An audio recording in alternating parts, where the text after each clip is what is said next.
I never thought my own family would try to steal my dream, but that's exactly what happened when they demanded I hand over my entire life savings, money I'd sacrificed 10 years to collect. What they did next forced me to make a choice that shocked everyone, including myself. My name is Delaney Hart. I'm 32 and work as a financial analyst. For the past decade, I've lived like a monk, budgeting every penny, picking up weekend contract work, skipping vacations, and living in a cramped apartment where I could hear my neighbors argue through paper-thin walls. All for one purpose: to someday own a home of my own. Growing up, my sister Rochelle was always the charismatic one, while I was labeled the responsible one. That pattern followed us into adulthood. While I tracked every dollar in color-coded spreadsheets, Rochelle married young to a man named Trevor who talked big but worked little. They had my nephew Gavin, who became the center of their world, and apparently, my financial responsibility. You see, Rochelle and Trevor were drowning in debt, credit cards maxed out, medical bills piling up, rent perpetually late. Yet somehow they still ate at restaurants multiple times a week and drove cars with payments they couldn't afford. Meanwhile, I was counting the months until I could afford a down payment on even the most modest home. The first time they hinted at wanting my money, I thought it was a joke. But their hints quickly turned to demands. Family helps family, they'd say, as if that erased the boundary between my bank account and their constant financial emergencies. I never expected the people who should love me most would try to guilt me into giving up everything I'd worked for. And I certainly never imagined that standing my ground would lead to the total destruction of my family ties.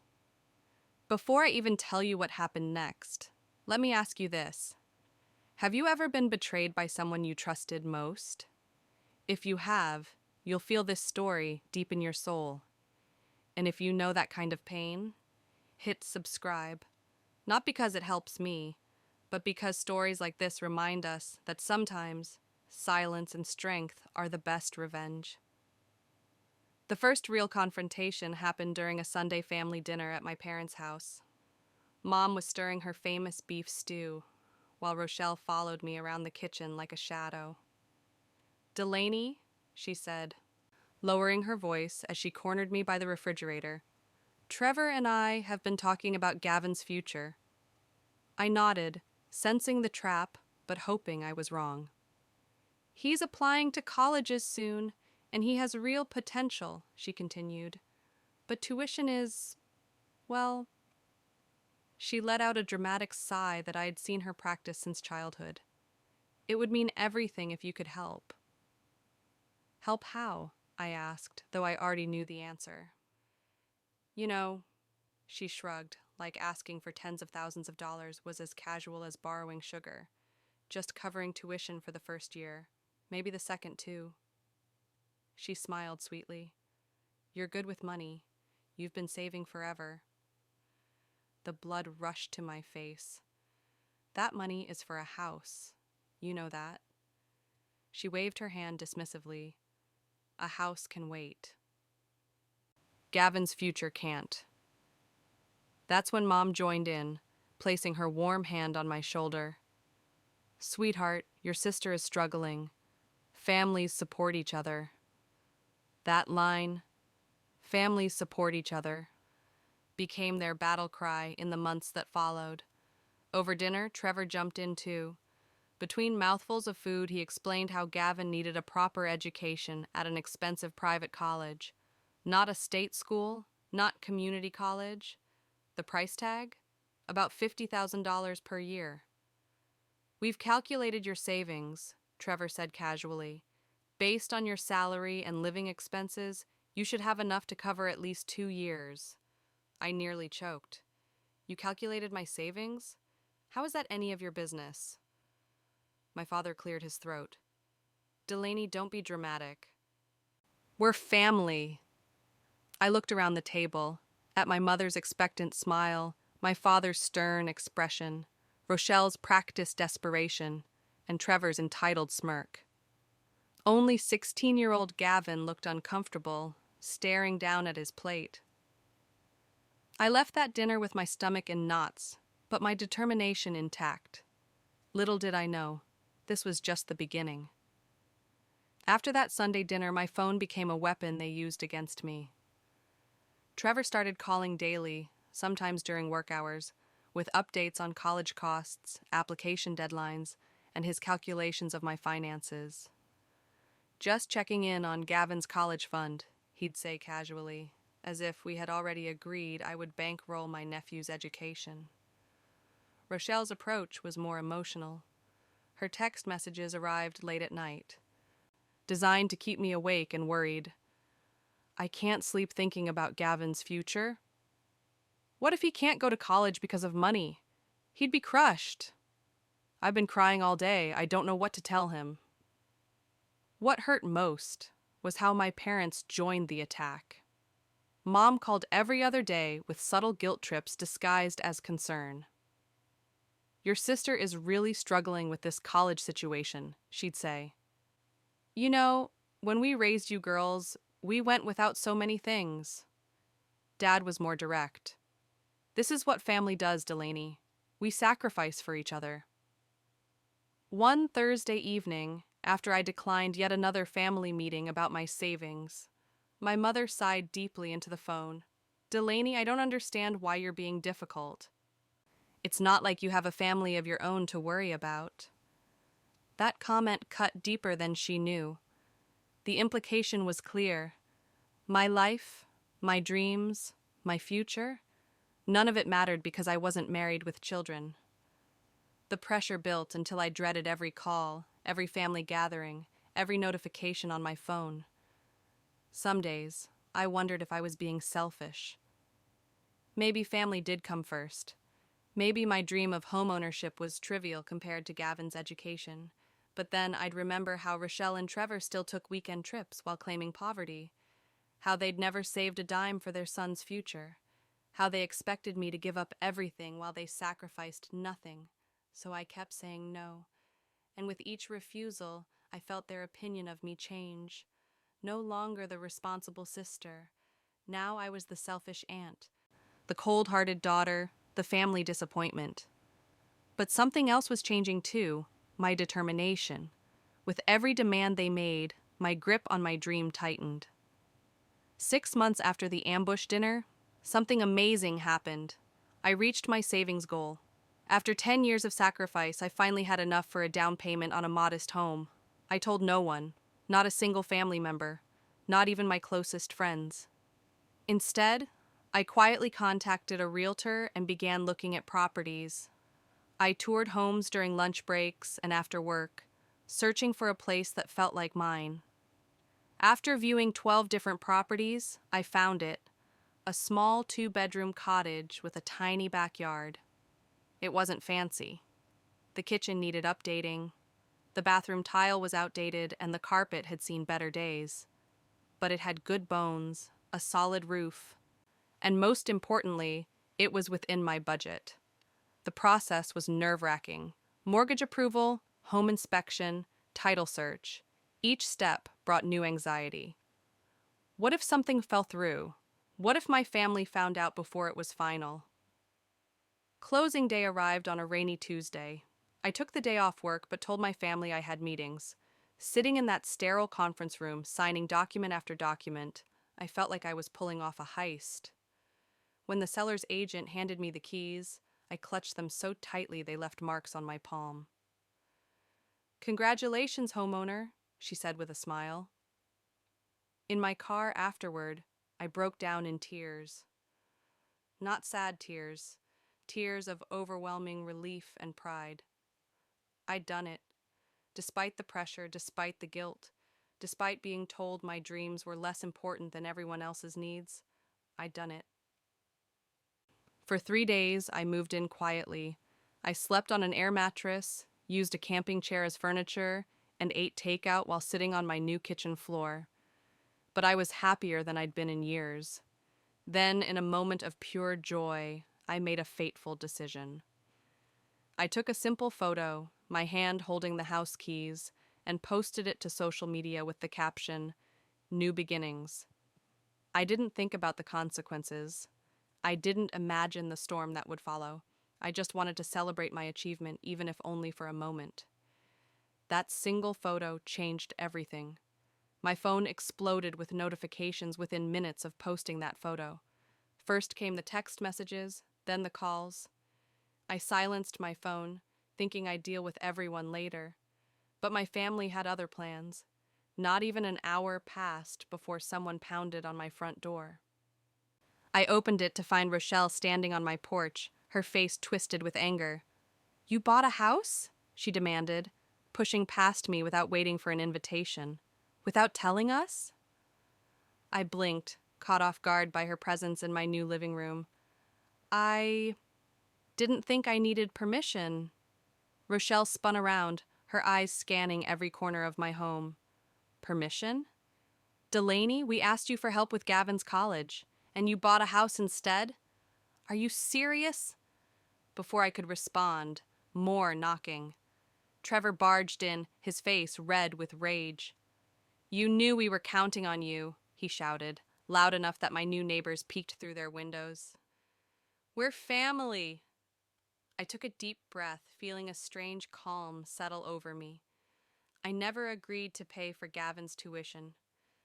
That was an expectation you created. "You're selfish," Rochelle said, her voice cracking. "You've always been selfish." I looked around my living room, with its bare walls and stacked moving boxes. This space I had worked so hard to earn, and something inside me snapped. Selfish?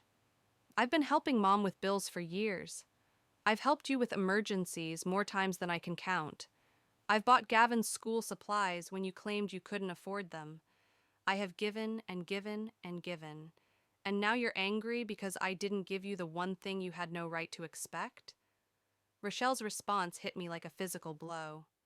"You had no right to buy a place without telling us." I stared at her, suddenly seeing my sister, my family, with complete clarity for the first time. The entitlement, the manipulation, the utter disregard for my life and choices. "This is my house," I said quietly, "and I'm asking you both to leave." You know what hurts the most? Not what they did, but that I still tried to make them proud after everything. If you've ever given people too many chances, you already understand this pain. Don't just scroll, subscribe. Join people who've been through it too, because you deserve stories that make you feel seen. They left my house, but the battle was just beginning. The next morning, my phone lit up with a message from my father. "Your sister is devastated. You broke her trust." Then another from my mother. "You should apologize. This isn't how family behaves." I turned off my notifications, but that didn't stop the flood.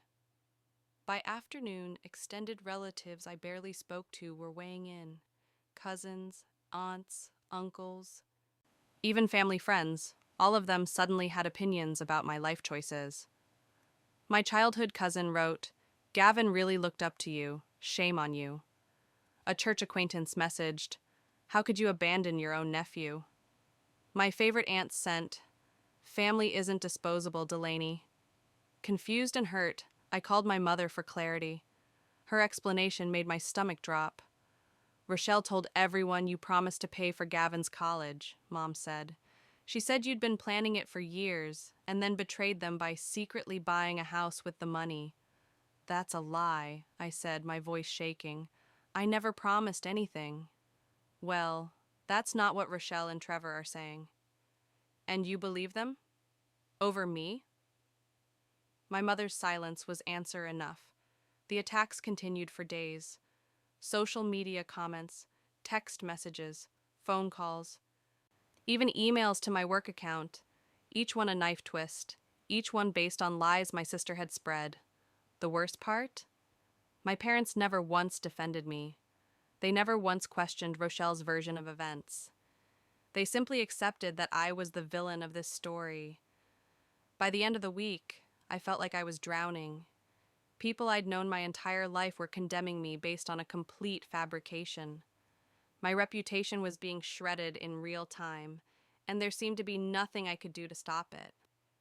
I'd always been the good daughter, the responsible sister, the reliable aunt. Now, overnight, I was cast as selfish, heartless, and cruel, and all because I dared to build something for myself. A week after the social media storm began, I heard another knock at my door. This time it was Gavin, my 16-year-old nephew, the boy I'd taken to the aquarium every summer since he was 5. I felt a surge of hope. Maybe he understood. Maybe he wasn't part of this nightmare. That hope died when I opened the door and saw his phone held up, clearly recording. "Aunt Delaney," he said in a rehearsed voice that didn't sound like him at all. "Why don't you care about my future? Why did you lie to Mom about helping us?" The betrayal cut deeper than anything Rochelle or Trevor had done. This was Gavin, the kid who once made me a clay penguin for my birthday because he knew I loved them. But I kept my composure, looking directly at his phone camera. "Gavin, I never promised to pay for your college. I've always been honest about that. My decision to buy a house has nothing to do with you, and I still love you very much." Something in my calm response seemed to break his resolve. His hand lowered slightly. "Can you stop recording now?" I asked softly. He clicked off the video and stared at the ground. For a long moment, neither of us spoke. Then, in a whisper so quiet I almost missed it, he said, "I didn't want to do this. Mom said it would prove you were the villain." That confession hung in the air between us. This wasn't just Rochelle manipulating me. She was manipulating her own son, too. "Do you have to show her the video?" I asked. Gavin shrugged, still not meeting my eyes. "She'll know if I don't. She's been checking my phone." I nodded slowly, understanding. "It's okay. You're caught in the middle of something that isn't your fault." He finally looked up, his eyes damp. "I don't even want to go to that expensive college. Mom and Dad won't listen when I try to tell them." Before I could respond, his phone buzzed. "It's Mom. She's waiting in the car around the corner." As he turned to leave, I saw something I hadn't noticed before. The weight of expectation crushing a 16-year-old boy who just wanted to choose his own path. This wasn't just about money anymore. It was about control. 2 weeks after Gavin's visit, a certified letter arrived at my door. The return address showed my parents' lawyer, a man who had handled their will and taxes for decades. My hands trembled as I opened it, expecting perhaps an olive branch, some form of reconciliation. Instead, I found a formal demand for repayment. "This letter serves as official notice that Joan and Michael Hart are requesting repayment for all financial assistance provided to Delaney Hart, totaling $38,000, dating back to when she was 19 years old." The letter listed every penny they claimed to have given me: college textbooks, a used car they'd helped me buy, birthday checks, Christmas gifts, even the dental work they'd paid for when I was 22 and had no insurance. It was absurd, a lie, and completely unenforceable. But the intention was clear. They wanted to punish me. They wanted to break me. I called my company's legal department, hands shaking so badly I could barely hold the phone. The attorney who reviewed the letter confirmed what I suspected. My parents couldn't legally demand repayment for gifts given without any written agreement of repayment. "This isn't a legal strategy," he said gently. "It's an emotional one." He was right. This wasn't about money, it was about control, just like everything else in this nightmare. That night, I sat alone in my new living room, surrounded by half-unpacked boxes, and faced the most painful decision of my life. I could keep fighting, keep defending myself against their lies, keep hoping they would someday see me as a person with my own dreams and rights. Or I could cut ties completely. The thought of never speaking to my family again made my chest physically hurt. Despite everything, they were my family, my history, my blood.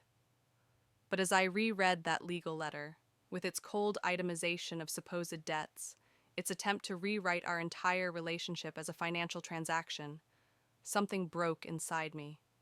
I picked up my phone and, one by one, blocked their numbers: my mother, my father, Rochelle, Trevor, extended family members who had attacked me. and then I sat in the silence, feeling both hollow and strangely free. After cutting contact with my family, I expected to feel grief, regret, maybe even crippling loneliness. Instead, I felt something unexpected: relief. For the first time in my adult life, I didn't wake up to manipulative text messages. No guilt-inducing phone calls interrupted my workday. No family dinners loomed where I'd be cornered about money. I threw myself into making my house a home. I painted the living room walls a soft blue that reminded me of ocean waves. I found a secondhand dining table that fit perfectly in my kitchen nook. I planted flowers in the tiny backyard, something I'd never been able to do in an apartment. The silence that initially felt strange soon became peaceful. I started inviting colleagues over for dinner. I joined a book club at the local library. I even adopted a middle-aged rescue dog named Benny who had been overlooked at the shelter for months. "We're both starting over," I told him as he cautiously explored his new home. At work, my performance improved without the constant stress of family drama. My boss noticed, and 3 months after moving into my house, I received a promotion. "Your focus has been exceptional lately," she said during my review. Little by little, I built a life that wasn't defined by obligation or guilt. I learned that family isn't just about blood, it's about respect, boundaries, and mutual support. 6 months passed in this peaceful new reality. Then, one evening, as I sat on my porch with Benny, my phone buzzed with an email notification from an address I didn't recognize. The subject line, "It's Gavin, please read." My finger hovered over the delete button. Did I want to reopen that wound? Risk letting their chaos back into my carefully constructed sanctuary? But curiosity won. I opened the email. When I finally stood my ground, they called me heartless. But tell me, where were they when I was breaking? If you've ever had to choose peace over people, this channel is your space. Subscribe not for me, but for every quiet soul who took their power back. Gavin's email wasn't what I expected. It wasn't a plea to reconnect with his parents. It wasn't another attempt to make me feel guilty. It was something entirely different. "Aunt Delaney," he wrote. I applied to a technical program instead of the private college Mom wanted. I didn't tell her because she'd freak out. I got in, and I got a full scholarship. I read the line 3 times, trying to process what it meant. A full scholarship. Gavin never needed my money. None of this had been necessary. His email continued. "The program specializes in computer engineering. It's what I've always wanted to do, not the business degree Mom and Dad picked out. I start next fall, and I'll be living in student housing." My hands trembled as the truth sank in. All those months of pressure, manipulation, and family destruction, for nothing. Gavin hadn't finished. "I'm sorry about what happened. Mom made me delete your number from my phone, but I remembered your email. I wanted you to know that I understand why you bought your house. It was your dream, and you worked for it. No one had the right to take that from you." Tears rolled down my cheeks as I reached the final paragraph. "They still don't know about my scholarship. I'm waiting for the right time to tell them. Things have been tense since everything happened with you. They fight all the time now about money. Dad blames Mom for pushing too hard. Mom says Dad never provided enough. It's exhausting." The revelation hit me like a thunderbolt. Everything Rochelle and Trevor had fought for, had destroyed our family for, was never necessary. It wasn't about Gavin's education. It was never about his future. It was about control. Their control over me, over him, over everyone. I sat on my porch for hours that night, thinking about Gavin's email. Part of me wanted to respond immediately, to congratulate him and tell him how proud I was. Another part feared getting involved again, worried that any contact could reopen the door to manipulation. In the end, I decided to wait. Gavin was finding his own path, just as I had found mine. He deserved the space to do that without being caught between warring family factions. So I saved his email but didn't reply. Not yet. First, I needed to be sure my boundaries were strong enough to withstand whatever storm might follow. Months passed without contact from my family. I had almost convinced myself the storm had passed when my phone lit up with a message from an unknown number. Aunt Delaney, it's Gavin. I got a new phone they don't know about. Things are bad here. Can I call you? My heart raced as I texted back a simple, yes. 10 minutes later, my nephew's voice came through the speaker, quiet and cautious. Mom and Dad are fighting constantly, he said. Everything's falling apart. What happened? I asked, trying to keep my tone neutral. Gavin took a deep breath. Everyone found out you never promised to pay anything. Uncle Jared was at dinner last weekend, and Mom was talking about how you betrayed the family. But then he asked what exactly you had promised, and when. Mom kept changing her story. I closed my eyes, picturing the scene. Uncle Jared got really upset. Gavin continued. He said she was manipulating everyone. He said he'd been thinking about it for months, and the math didn't add up. Why would you promise college money when you were saving for a house? A knot in my chest loosened slightly. Someone had finally questioned the narrative. Grandpa was there too, Gavin said. He got really quiet, then told Mom he was disappointed in her. He said, "We raised you better than to lie about your sister." I hadn't expected my father to defend me, not after the legal letter. Then what happened? I asked. Mom tried to blame Dad, saying it was his idea. Dad got angry and said she was the one who pushed you away. They've barely spoken since. As Gavin described the fallout, I felt strangely detached. 6 months ago, this validation would have meant everything to me. Now, it was like hearing about strangers. The worst part, Gavin said, his voice cracking, is that I told them about my scholarship. Mom said I betrayed her too. She said I should have gone to the private college and let you pay, even with the scholarship. In that moment, I realized how deep Rochelle's entitlement ran. Even with her lies exposed, even with her son's future secured, she still believed she had rights to my money. I'm sorry you're caught in the middle, I told Gavin. I'm not anymore, he replied firmly. I'm choosing my own path now. The day after Gavin's call, my email inbox and phone began filling with messages. First came the extended family members, the same ones who had condemned me months before. My cousin wrote, "I'm so sorry for judging you without hearing your side." A family friend messaged, "I should have known Rochelle was exaggerating. Please forgive me." My aunt sent, "Family means honesty too. We failed you." I read each message but didn't respond. Their words felt hollow after months of silence. Then came the bigger test, messages from my parents. Mom's email arrived first, full of careful language that avoided actual responsibility. "This situation has gotten out of hand. We miss you. Families should work through their problems together." No acknowledgement of the lies they believed. No mention of the legal letter they sent. Just a vague suggestion that we should all move past this unfortunate misunderstanding. Dad's message was slightly more direct. "I was wrong to side with your sister without questions, but you should have explained yourself better." Even in apology, he found a way to blame me. Finally, nearly a week later, Rochelle's message appeared. It was long, emotional, and dramatic. Classic Rochelle. "I'm on my knees begging for your forgiveness.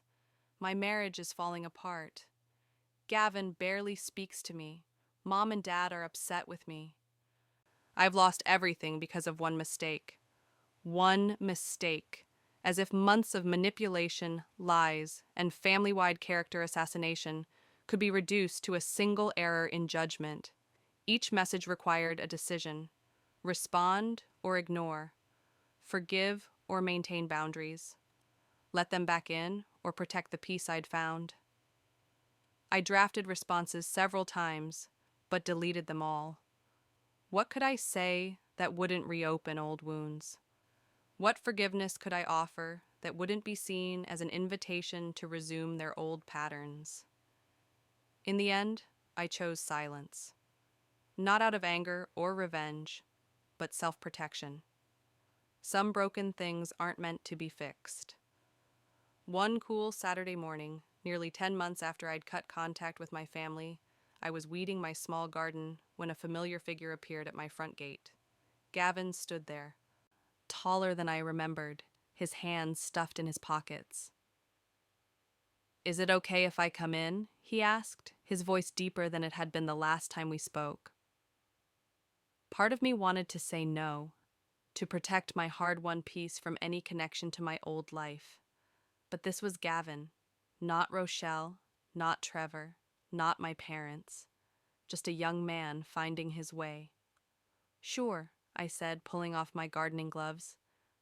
He walked carefully through my yard, like someone entering a sacred space. We sat on my porch steps, Benny curiously sniffing Gavin's shoes. "Mom and Dad don't know I'm here," he said after a moment. "I just started my program last month. The scholarship covers everything, just like I told you." Pride swelled in my chest. "That's amazing, Gavin. I'm really good at it," he said, a small smile breaking through. "My coding instructor says I have natural talent." For the next hour, he told me about his classes, his dorm room, the friends he'd made. His eyes lit up when he talked about his projects. This was clearly his passion, not the business degree Rochelle had chosen for him. Then, his expression grew serious. "I'm sorry, Aunt Delaney, for recording you that day, for being part of their pressure campaign, for not standing up sooner." I looked at this young man, no longer the manipulated child, but someone who had found his own voice. "You were caught in the middle," I said gently. "You were a kid in an impossible situation." He nodded, blinking rapidly. "I want to have a relationship with you, but I understand if that's too complicated." That moment tested every boundary I'd built.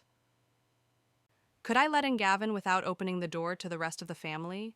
Could I be his aunt without becoming entangled in their drama again? "We can try," I said finally, "but with some ground rules. I won't discuss your parents. I won't be used as a go-between, and our relationship stays between us." He smiled. A real, genuine smile I hadn't seen in years. "Deal." That day marked the beginning of something new. Family defined by choice, not obligation. As the months passed, I heard bits and pieces about my family through Gavin's occasional visits. I never asked, but sometimes he would share things, and I never stopped him. Rochelle and Trevor's marriage was crumbling under financial pressure and mutual blame. Without me as their financial safety net, they had to face the consequences of years of poor decisions. "They're talking about selling the house," Gavin mentioned during one visit. "Dad's car got repossessed last month." I felt no satisfaction in their struggles, only sadness that they hadn't learned earlier lessons about living within their means. My parents had faced their own consequences. According to Gavin, their friends at church had cooled toward them after learning how they'd treated me. My father's golfing buddies no longer invited him to their weekly games. My mother's book club had awkward silences whenever family topics arose. "Grandma asked me once if you were happy," Gavin said. "I told her you seemed peaceful." That was the perfect word for my life now. Peaceful. I'd received another promotion at work. I'd finished renovating my kitchen with my own two hands. I'd made real friends who respected my boundaries. The irony wasn't lost on me. By trying to take what was mine, my family had lost what they already had: their relationship with me, their credibility with friends, their united front as a family. Sometimes I wondered if they ever truly understood what happened. Did they see how their entitlement destroyed us? Did they recognize that my house wasn't just about the building, but about my right to make my own choices? Gavin told me that Rochelle still occasionally blamed me for abandoning the family when they needed me. She didn't see how she had abandoned me first, by valuing what I could give her over who I was. Trevor had apparently found religion, attending a men's prayer group where he talked about healing family wounds, yet he never reached out directly to apologize. My parents sent birthday and Christmas cards that I returned unopened. The strangest part of it all, I was thriving, not because of their suffering, but despite everything they'd done to hold me back. Some might call that the best revenge. I called it freedom. 1 year after buying my house, I stood in my backyard admiring the garden I'd created from nothing. Tomato plants climbed their cages, herbs filled a raised bed, and flowers bloomed along the fence line. Benny dozed in a patch of sunlight, gray muzzle resting on his paws. My home had transformed from an empty shell to a reflection of who I really was. The living room walls displayed photos of places I'd visited during my first ever international trip, a 2-week adventure to Portugal I'd taken with friends from my hiking group. The spare bedroom had become a home office where I managed my investments and ran a small financial coaching business I'd started 6 months earlier. Everything around me represented choices I'd made freely, without guilt or manipulation. Gavin visited about once a month now. He was thriving in his program, already being recruited for internships despite being a freshman. When he sat at my kitchen table, talking excitedly about coding projects or new friends, I saw a confidence that hadn't existed before. "Mom asked about you again," he mentioned during his last visit. "She wanted to know if you'd be open to coffee sometime." I shook my head gently. "I'm glad you have your own relationship with her, but that chapter is closed for me." He nodded, understanding. We had an unspoken agreement. He could love both of us without being caught in the middle. My parents sent another legal letter 6 months ago, this time retracting their demand for repayment. I returned it unopened, just like their Christmas card and birthday message. Some bridges, once burned, should stay ashes. People often ask if I miss my family. The honest answer is yes. I miss who I thought they were. I miss the family I imagined we could be. But I don't miss who they actually were. People who saw me as a resource rather than a person, who valued what I could provide over who I was. That's the painful wisdom I gained through all this. Sometimes the people who should love you most actually love you least. And sometimes the strongest act of self-love is walking away. The strange truth? I'm happier now than I ever was before. Not because they suffered consequences, that brought me no joy. I'm happier because I finally understand my own worth. My revenge wasn't destroying them. My revenge was refusing to let them destroy me. My revenge was building a life where peace outweighed obligation. My revenge was learning that no can be the most powerful word in any language. Sometimes revenge isn't about payback. It's about peace. And if this story touched you, subscribe right now. Because somewhere out there, another person is watching in silence, needing a reminder that they're not alone, and your one click might help them find it.